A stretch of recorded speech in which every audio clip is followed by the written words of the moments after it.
Subject verb agreement का most important rule many और good many, इसमें दो रूल है जो बहुत ही इंपॉर्टेंट है एग्जाम के व्यू से देखें तो।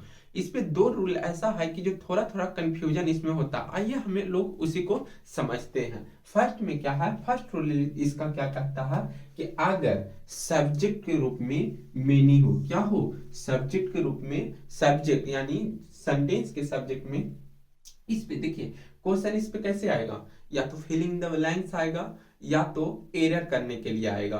तो फिलिंग द ब्लैंक्स तो रूल पता होगा तो फिलिंग द ब्लैंक्स भी सही हो सकते हैं। तो आइए हम लोग रूल को समझते हैं। तो या तो सब्जेक्ट में मेनी हो, सिर्फ मेनी, फिर या तो गुड, अ गुड मेनी हो, क्या हो, अ गुड मेनी हो, तब इसके बाद जो नॉन होंगे वो प्लूरल होंगे। कैसा होंगे, प्लूरल नॉन होंगे। यानी मेनी, अगर मेनी रहेगा सेंटेंस में तो उसके बाद प्लूरल नॉन आएंगे, सिंगुलर नहीं होगा। मेनी के बाद हमेशा कैसा नॉन प्रयोग होता है, प्लूरल नॉन प्रयोग होता है।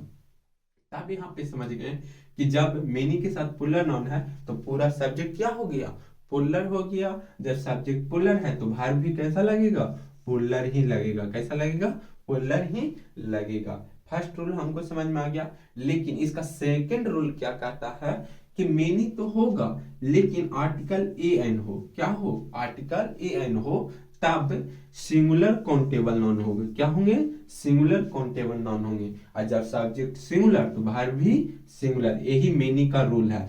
इस पे क्वेश्चन आता है। सिर्फ ये दो ही रूल है लेकिन इसमें क्वेश्चन बनाने का तरीका बदल जाता है। इस पे एरर अलग तरीके से आएंगे और फिलिंग द ब्लैंक्स आएंगे। तो आइए हम लोग समझते हैं। ये इसका मीनिंग का दो ही रूल है।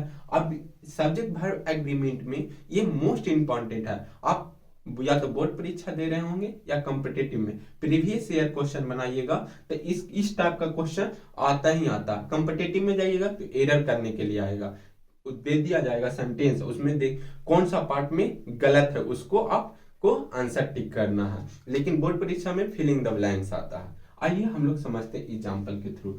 अब देखिए एग्जाम्पल में अगर मेनी हो तो मेनी तो दिख गया तो हमेशा कैसा नॉन, प्लूरल नॉन, बात सही है। अब जब प्लूरल नॉन होगा तो वर्ब कैसा होगा, प्लूरल होगा। वर्ब कैसा होगा, प्लूरल। तो हमारा सेंटेंस क्या है, सही है।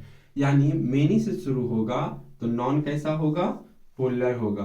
वर्ब कैसा होगा, प्लूरल होगा। यानी ये इतना से लेके इतना काम, ये टोटल सब्जेक्ट के काम किया। जब सब्जेक्ट प्लूरल तो वर्ब भी प्लूरल हो गया।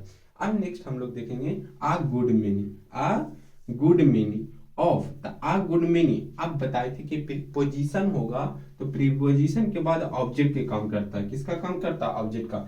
इससे पहले सब्जेक्ट के काम करता। तो आ गुड मेनी यानी ये टोटल क्या है, प्लूरल है तो इसके लिए वर्ब भी प्लूरल होगा। आप यहाँ पे देखेंगे ये तो मेनी था, लेकिन मेनी के बाद आर्टिकल हो या ए हो या तो एन हो तब हमेशा सिंगुलर का प्रयोग करेंगे। किसका प्रयोग करेंगे, सिंगुलर। तो ये सब्जेक्ट सिंगुलर तो वर्ब भी सिंगुलर हैज हो गया। यानी many a criminal has been arrested. इसमें क्या समझेंगे, क्या कि ये सब्जेक्ट टोटल क्या था, सिंगुलर, तो वर्ब भी हमारा क्या हो गया, सिंगुलर। सिर्फ इसके वजह से ये बन गया क्या, सिंगुलर। लेकिन इसमें ए एन नहीं है, सिर्फ मेनी के बाद जस्ट वर्ड नॉन है तो हमेशा प्लूरल आएंगे। कैसा आएंगे, प्लूरल आएंगे। अब यहाँ पे हम लोग समझेंगे कि मेनी, मेनी होता है उसका मतलब क्या होता है। तो मेनी का मतलब अनेक होता है। क्या होता है जी, इसका हिंदी मेनी का होता है अनेक। ये किसके लिए प्रयोग होता है, तो अनिश्चित संख्या के लिए। किसके लिए प्रयोग होता है, अनिश्चित संख्या के लिए।